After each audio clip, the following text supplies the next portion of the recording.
അലു bazooka എന്ന ചിത്രത്തിൻ്റെ രണ്ടാം ദിവസത്തെ കേരള ബോക്സ് ഓഫീസ് കളക്ഷൻ റിപ്പോർട്ടാണെന്ന് നോക്കാൻ പോകുന്നത്.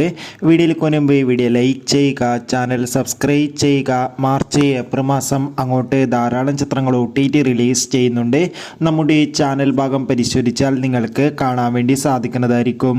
മമ്മൂട്ടി, ഷെയ്ൻ ടോം ചാക്കോ, ദിവ്യ പിള്ളെ എന്നൊക്കെ പ്രധാന കഥാപാത്രങ്ങളായി ഏപ്രിൽ 10-ാം തീയതി തിയേറ്ററുകളിലെത്തിയ ചിത്രമായിരുന്നു ബസൂക്ക.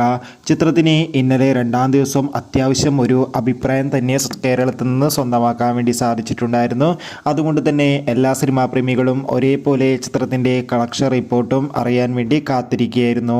ഫൈനലി ബസൂക്ക എന്ന ചിത്രത്തിൻ്റെ second day Kerala box office collection റിപ്പോർട്ടൊക്കെ പുറത്തുവന്നിരിക്കുകയാണ്. ചിത്രത്തിന് രണ്ടാം ദിവസം കേരളത്തിൽ നിന്ന് 2.5 കോടിക്കടുത്ത് വരെ കളക്ഷൻ നേടിയെടുക്കാൻ വേണ്ടി സാധിക്കുമെന്നാണ് ട്രാക്കിംഗ് റിപ്പോർട്ടുകൾ സൂചിപ്പിക്കുന്നത്. കാത്തിരിക്കാം കൂടുതൽ ബോക്സ് ഓഫീസ് കളക്ഷൻ റിപ്പോർട്ടിനായി. അടുത്ത